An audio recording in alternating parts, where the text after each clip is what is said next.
Well, that was disappointing. The Addams Family started as a single-panel New Yorker cartoon by Charles Addams, a satire on 20th century traditional families by featuring a family that enjoyed all things dark, horrific, and macabre. It became a sitcom in the 60s, an animated series in the 70s, a better animated series in the 90s, a smattering of other stuff including a Scooby-Doo cameo, but who hasn't, and probably the most well-known incarnation to this generation, the two live-action theatrical films made in the early 90s. And that one made for TV in '98, but it had Tim Curry in it. Its enduring popularity through the decades is partially due to it being one of the few rare horror aesthetic properties deemed acceptable-ish for the family market, able to get away with as much as it could because it was technically a comedy. And of course the comedy chops of Charles Addams and the memorability of its theme song. However, just as important to their massive appeal thematically and comedically was that they were an unconventional family, something that appealed to both gothy and geeky kids, that were unashamed or even unaware of how odd they seemed to mainstream outsiders, including how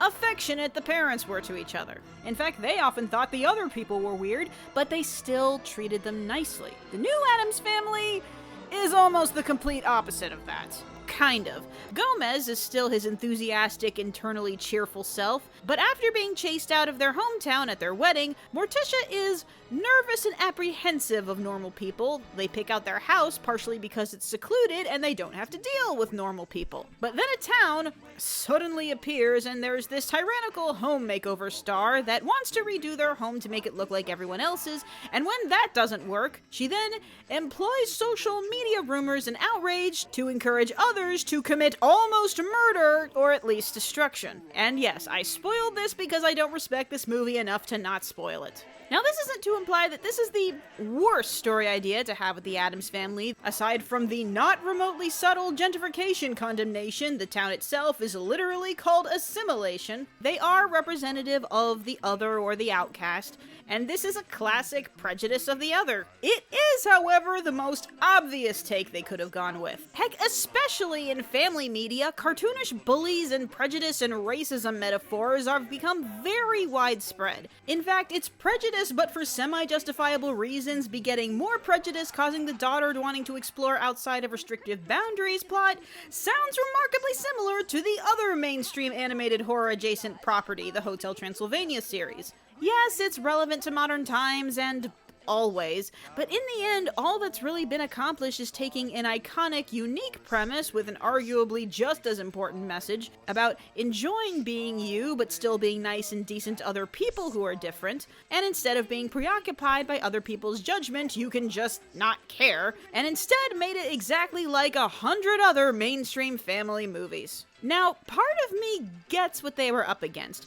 Literally since the beginning, what's worked about the Addams Family is the fairly surface-level joke. The family does a family thing, but with a horror-like twist, or that an outsider is shocked by how odd they are, but the family is pleasantly ignorant. So it's kind of difficult trying to take ultimately a series of gags and turning it into a feature-length conventional 3-act structure. In the TV format, it's short enough to work, but for the 90s movies, even people who like those admit that the plot is the weakest part. Also that they both feature women trying to reap money out of Uncle Fester. So I do get that they wanted to make this story have a little bit more substance or try to stretch beyond that one-level gimmick. But when you start thinking about the Addams Family too in-depth or too literally, it tends to ruin the joke. Are they immortal? Are they a different species, impervious to pain? Do they actually kill people, and so people's fear of them is mildly justified? And despite the plot, the 90s films are remembered well because their individual jokes and character moments are very strong. Even in their climaxes, they're funny because they're ridiculous. They're not masterpieces, but they are pretty solid comedies. However, in this Pixar age, even cartoony comedies can't just be funny, they have to be emotional and say something. And so now we have another Addams Family movie where the story is the least interesting part. part, only now the story is trying to have a weight, so it requires more invested screen time to set up their story beats, stealing time away from the Addams Family just being themselves. But even then, the movie still could have been enjoyable if the story was told in an entertaining way or was at least funny enough to compensate for a lackluster story. Unfortunately, this movie underperforms on both fronts. And unfortunately, not in a way that can be conveyed with a hilarious recap. Oh, the awful puns in this movie. They blow up so fast these days. And outside of the voice, there is nothing entertaining about Margot Needler, one of the most one-dimensional, not fun-to-hate villains on par with What's-His-Face from the Lorax. And then guess who gets a semi-happy ending? But Pugsley's subplot is the true dead weight of this film, except that it's building up to a massive Addams Family gathering, which is at least amusing on a design level. Gomez is preparing Pugsley for an Addams Family bar mitzvah, basically, that involves swords, but Pugsley is more into bombs, but his dad pressures him anyway. Not remotely original, but I can see the attempt to mirror Wednesday's personal path versus family tradition subplot that just was mildly more successful. Except we don't see very much of Pugsley's personal path, we just see him trying and failing, and him and Gomez looking sad a lot. The way it's told is so straight and devoid of personality and humor, there's not much about this that feels very Addams Family. And to give a firm example of how weak the story writing is in here, at the very end after Pugsley fails and his father says, "I should have let you be who you wanted to be," but there was no character or story established reason for him to say that. He has spent the entire movie being fretful that Pugsley was gonna fail in front of the family, and at no time did he have a conversation or personal revelation about whether him doing the ceremony at all was the right thing for him to do. He just says it because it's a kid's movie, and that's how that subplot is expected to end. And then there's the animation. The first thing a bunch of people had negative feelings about outside of the cringy movie posters. Some people weren't thrilled about these designs, especially Wednesday, but depressingly, this is not the first time the internet has made a stir about redesigns of their childhood waifus because they're suddenly no longer bangable. But on a design level, mostly everything related to the family itself, including the house, are done really well. They're great 3D recreations of the designs of the original cartoon. Everything else, however, I can only describe as illumination, but worse. Wednesday's friend Parker especially. There's trying to make an odd-looking character, which this movie has spades of, but her face just looks unfinished. That goes for Parker as a character too, who literally has no other dimensions beyond, ugh, my mom sucks. This is, for an animated theatrical, a pretty cheap movie, which is both obvious, but also commendable for what they were able to do for a meager $40 million. Still, this is 2019, I should not be reminded so much of Igor from 2008. And being made by the same guys who did Sausage Party, not only am I shocked by how not funny this movie is, but also highly suspect of the treatment of the animators. And then there's this tiny thing at the end, it's probably not a big deal, but I'm gonna complain about it anyway. At the very end of the movie, after everyone has reconciled, and also, by the way, the villain is defeated by someone secretly recording her being a terrible person and then getting fired, the Addams Family house gets painted pink, which initially made me and then someone told me that that was actually a reference to the Addams Family TV show because there, the actual house was painted pink so that it would pop better on a black and white TV. And I admit, I didn't know that, and I don't care. Well, not care. It does show that the creators put more thought into it than I originally thought, and it is a cute reference. But if you don't know that very specific bit of trivia,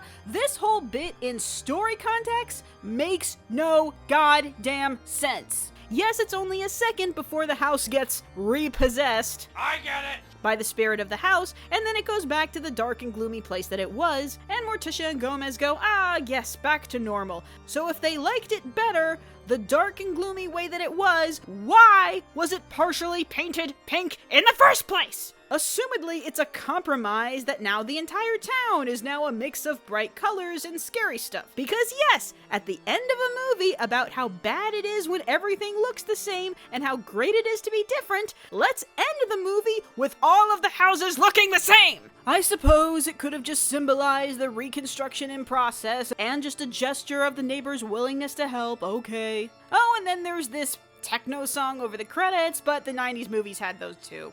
Okay, so I gave this movie a lot of grief, but now I will give it some credit. The actual Addams Family characters are pretty spot on. The movie just doesn't have them do a lot, as well as excellently voiced by celebrities that are actually trying to do unique voices. By the way, props to the new season of BoJack for calling that out, on top of just being great in general. And the handful of iconic Addams Family gags and darkish humor that do exist are the places where the movie is the funniest. Like Morticia using her parents' ashes for her makeup, her face becoming flushed when she's mad and suddenly a bat appearing to suck the blood out of her face. Morticia seancing with her parents about parenting issues is a great scene. And the house isn't just creepy, but a living entity that keeps telling them to get out, which is fun. The movie also has quite a few references, obvious and subtle, to the Addams Family history. And if one subplot is significantly better than all of the others, it is Wednesday's. No, I don't particularly love that under this movie's rules that now Wednesday doesn't like what she liked because she chose to, but now it's because it's literally the only thing she's been exposed to because her family doesn't let her leave the house, making Morticia one of those parents, which is depressing. So now, rather than being defiant of mainstream girly things, she's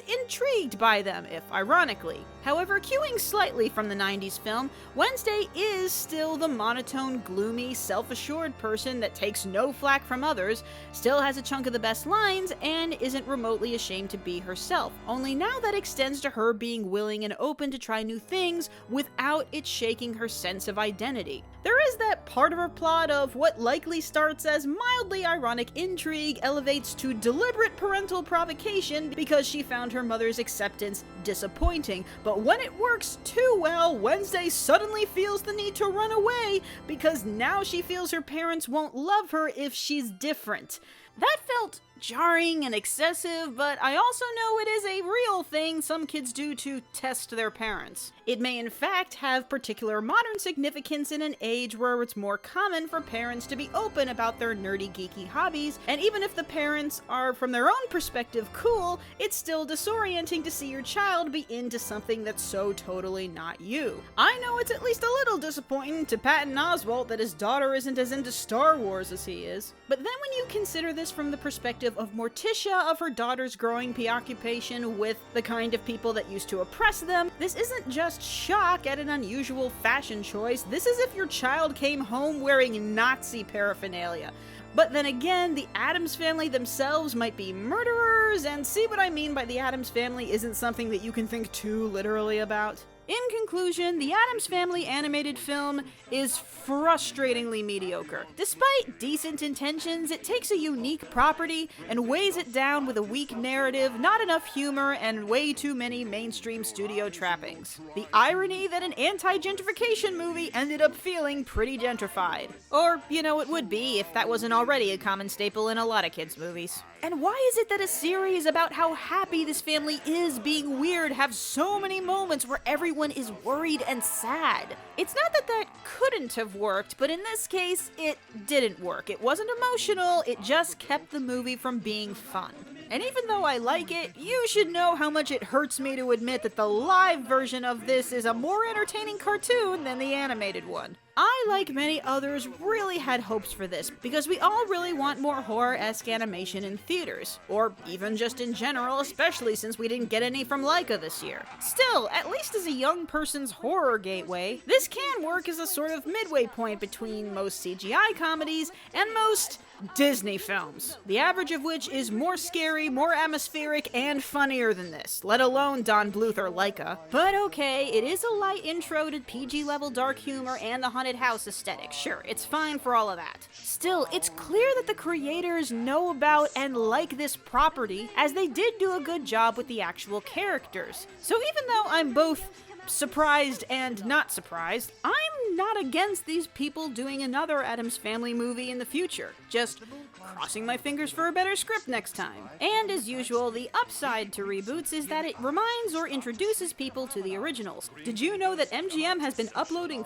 full episodes of the original sitcom on their YouTube channel? Happy Halloween, and you stay shiny, Animaniacs!